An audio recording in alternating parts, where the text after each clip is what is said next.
¿Qué tal? ¿Cómo están amigos y amigas de esta comunidad? La decisión del Consejo de la Judicatura, por 4 votos a favor, 3 en contra, de entregar las listas solicitadas al Senado de la República para comenzar la insaculación de jueces, de magistrados, ha generado, por supuesto, un enfrentamiento al interior del Poder Judicial, que viene a confirmar ya lo desgastado que está el mismo. Hay diferentes asociaciones, diferentes organizaciones que consideran al Consejo de la Judicatura como un traidor, que está generando un golpe directamente al Estado de Derecho, que lo ha erosionado, según sus propias palabras, y sobre todo dicen que están totalmente ya acabando con la legitimidad como tal, ¿no? Una ruptura del Estado de Derecho y una violación directa a la división de poderes es lo que dice la Asociación Nacional de Jueces y de Magistrados. Hemos leído y hemos escuchado también a periodistas como Ciro Gómez Leiva o la propia Denise Dresser, que comienzan, por supuesto, a hacer su trabajo, es decir, el trabajo de la prensa capitalista, que es justificar la actuación por parte de los integrantes de la Suprema Corte de Justicia y tratar de revertir lo que está pasando, tratar de responsabilizar al gobierno de lo que ellos consideran como una erosión como tal del Estado de Derecho, sin asumir en ningún momento una postura crítica a la actuación por parte de los jueces. Incluso Denise Dresser se va muy atrás y asegura que la responsabilidad en sí de lo que se está viviendo en la Suprema Corte de Justicia, pues parte de las declaraciones que constantemente realizó el presidente Andrés Manuel López Obrador, en las mañaneras, ¿no? Que el hecho de llamar a Norma Piña corrupta, así como también a la Corte, que la quema de la figura de la presidenta de la Suprema Corte en el Zócalo con la anuencia, dice Dresser, no presenta una sola prueba, pero dice que con la anuencia del presidente López Obrador, pues ha sido fundamental para entender la crisis constitucional que se vive y que recae en los hombros de esa pobre Suprema Corte y de los jueces que han otorgado sus pensiones. Dicen, todos los que responsabilizan a los ministros ignoran lo que yo sé. Y habla de esto de Andrés Manuel López Obrador, habla también de que los ataques comenzaron cuando se declaró inconstitucional el traspaso de la Guardia Nacional a la Sedena, habla de que los foros convocados para debatir la reforma judicial fueron una simulación, habla de que la mayoría calificada con la cual Morena aprobó la reforma judicial fue obtenida con marrullerías y pactos de impunidad con criminales, habla del desaseo de la reforma que ha puesto en riesgo los derechos de trabajadores y gestado un reclamo legítimo, según su criterio, y habla del Poder Ejecutivo y Legislativo en control de Morena, que están legitimando el desacato a las suspensiones y merecen ser criticados duramente por ellos. Por ahí tiene algún señalamiento contra Norma Piña, hablando de su falta de pericia política, pero lo justifica diciendo que enfrentaban la destrucción como institución, medianamente independiente del presidente o bien de la presidenta. La crisis actual, dice, fue provocada por López Obrador y Sheinbaum. Háganse cargo.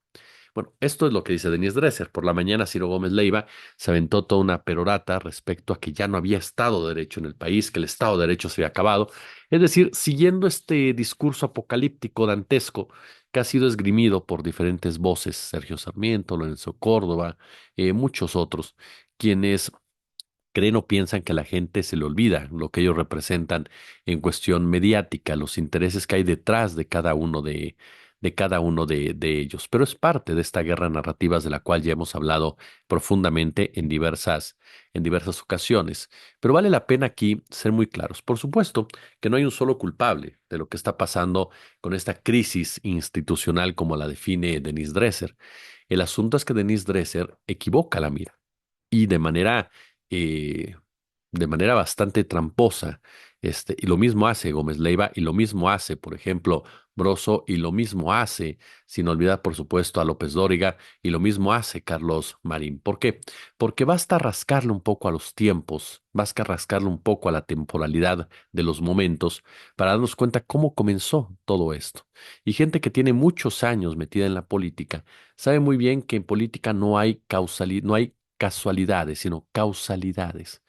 Y de entrada, por ejemplo, cuando nos dicen cualquiera de estos personajes, ¿no? Que todo comenzó cuando la Suprema Corte de Justicia declaró inconstitucional el traspaso de la Guardia Nacional, ya están mintiendo, porque en realidad todo comienza cuando la Suprema Corte de Justicia de la Nación se revela ante el tema de los salarios.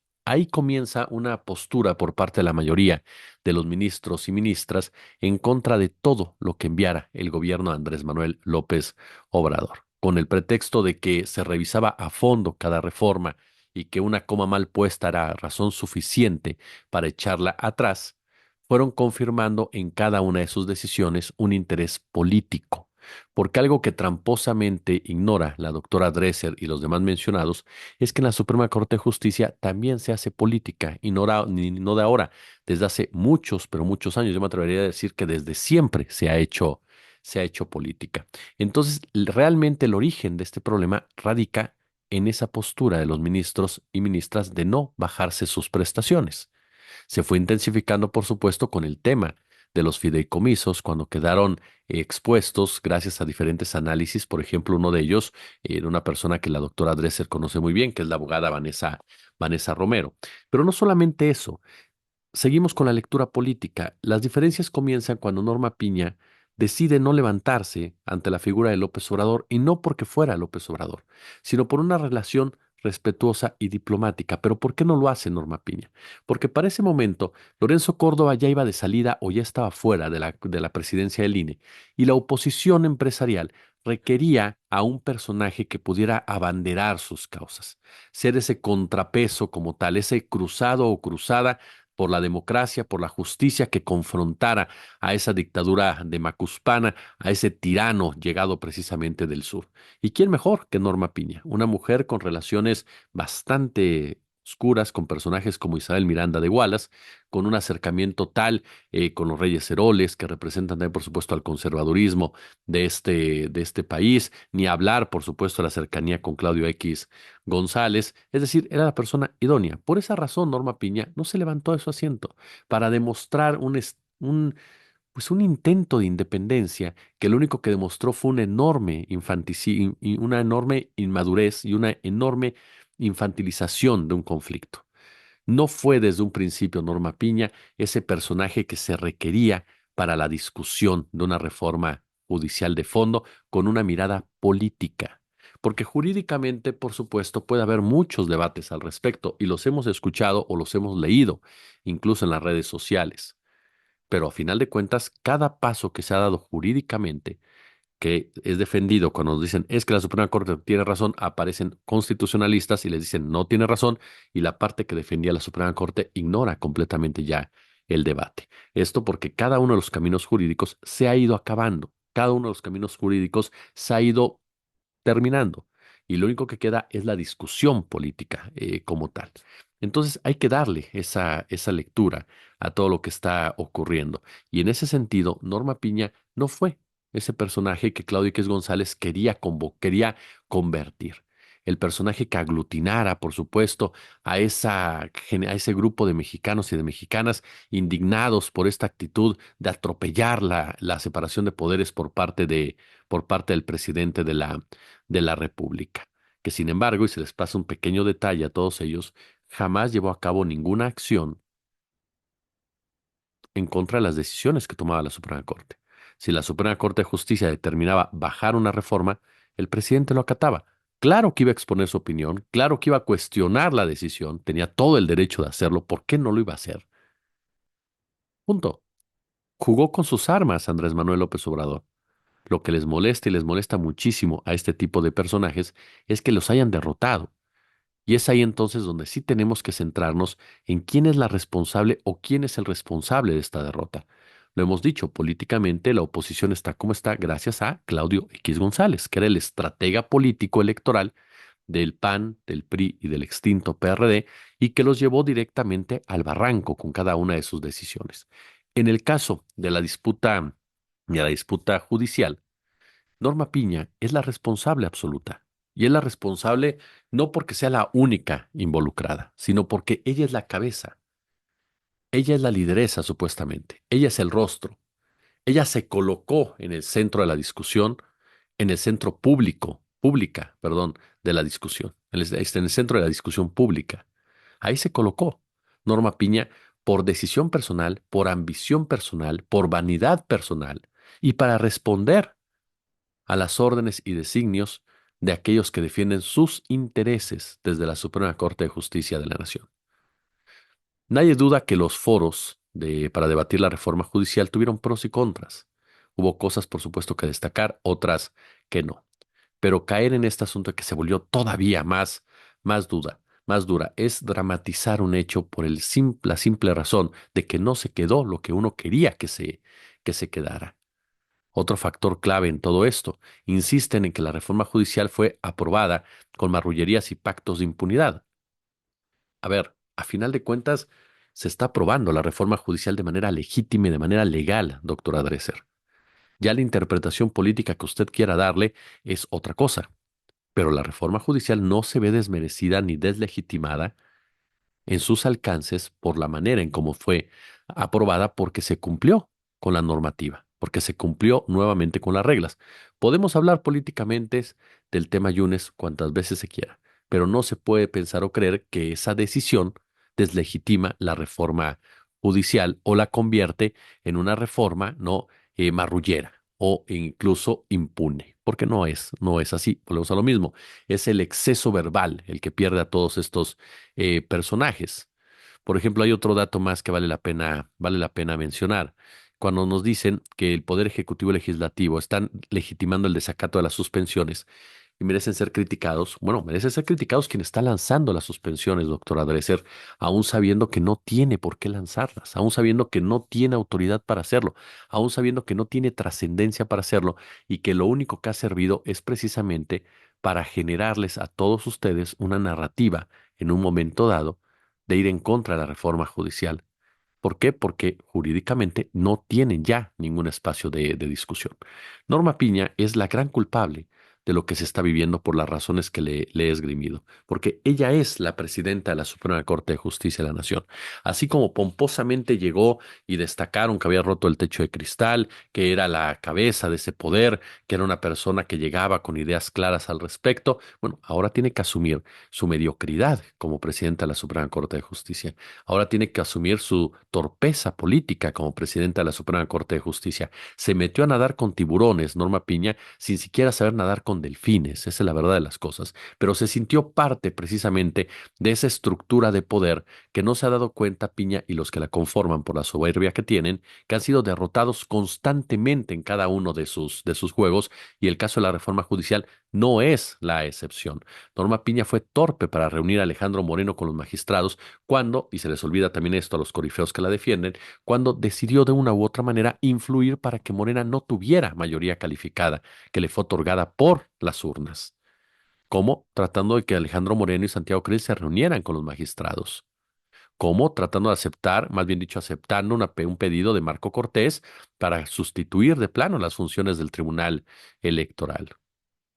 Y así podemos ir repasando las decisiones que ha tomado Norma Piña, mandar una reforma judicial cuando ya estaba aprobada, por ejemplo, a aparecer en los foros con la única intención de ofenderse con Arturo Saldívar y lejos de proporcionar un debate claro, un debate de altura, un debate profundo, un debate que nos permitiera tener un mejor poder judicial, llegar a defender el status quo, como lo dijo el propio Pérez Dayán, ¿no?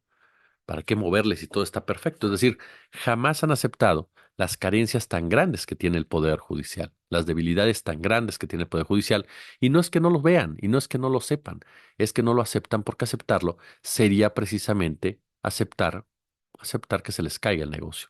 Es perder el estilo de vida que ha llevado durante muchísimos, pero muchísimos años y que has justificado con una falsa defensa de la ley. Entonces, por supuesto que varios de estos personajes, en lugar de discutir la reforma, sabiendo que la reforma era una realidad, que habían sido derrotados como tal, no tuvieron jamás la tingencia política para sentarse y decir, ¿sabes qué? Vamos a hablar de la reforma judicial, vamos a hablar de las leyes secundarias. ¿A ti qué es lo que te importa? Bueno, ¿cómo puedo aportar yo en la discusión? Que creo yo que es lo más importante. A lo mejor solamente hay que elegir a ministros, magistrados y jueces, a lo mejor hay que cambiar el Consejo de la Judicatura, pero no.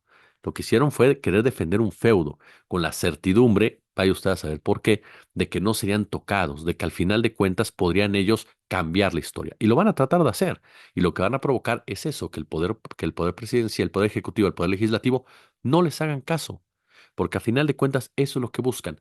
Por eso ahora nos topamos con esta narrativa de decir, no, entonces el golpe de Estado como tal lo está dando el poder ejecutivo y el poder legislativo, cuando en realidad Vale la pena recordarlo ante esta andanada nuevamente de declaraciones por parte de estos personajes, cuando todo comenzó por los intereses que defiende la Suprema Corte de Justicia de la Nación y que se vieron trastocados por las medidas que fue tomando conforme avanzaba su gobierno el presidente Andrés Manuel López Obrador. Querer limitar todo o limitar todo a la mañanera te habla de esa obsesión por parte de algunas de estas voces que va más encaminada a la frustración y coraje que le tienen a la mañanera, a un ejercicio que minimizaron cuando recién apareció, que consideraron que era una pérdida de tiempo, que era una oda a la egolatría y nunca se dieron cuenta que se los estaban comiendo por la izquierda. Así de sencillo, que su ego jamás les permitió ver su soberbia, jamás les permitió ver que en lo que ellos supuestamente eran expertos en materia de comunicación, pues tenían enfrente un personaje que iba a marcar un antes y un después en la comunicación política de nuestro país. Al ser exhibidos, al ser evidenciados, no hay nada peor para una persona soberbia que ponerlo frente a su propio espejo y demostrarle que no es lo que él piensa que es. Por eso es que vemos tanta furia en cada uno de estos escritos que en muchas ocasiones incluso incumplen la rigurosidad necesaria hasta de revisar un poco más a fondo y solamente se centran en sus propios sesgos políticos partidistas. Exactamente, Norma Piña no es la única responsable, pero sí es, en un momento dado, el rostro de una derrota que fue configurada desde hace un buen rato y que tuvo su momento clave climático el 2 de junio del presente año, cuando la gente votó por la reforma judicial, porque ese es otro punto. Siguen sin darle ese valor al voto de la población. Siguen tratando de minimizarlo con conceptos, con diatribas, con teorías de todo tipo, de toda índole, con autores nacionales, internacionales, filósofos y demás. A final de cuentas, así funciona la democracia. La gente decide a través del voto y a través del voto se decidió que había una reforma judicial. Si Norma Piña, bastante torpe, insisto, hubiera tenido tantita capacidad política, se hubiera dado cuenta que había sido derrotada y que había que moverse de una manera diferente a como finalmente lo hizo, porque lo que lo ha hecho es ser una ministra que pasará a la historia como golpista, aunque Denise Dresser se desgarre las vestiduras. Como siempre un gusto, como siempre un placer. Échele por favor el pulgar arriba si ustedes son tan amables. Les agradezco como siempre el placer de su compañía. Compartan el video, coméntenlo por favor si son ustedes tan amables. Y ya lo saben, super chat, super gracias o bien únanse al canal. Yo los veo en un ratito y como siempre un gusto, como siempre un placer.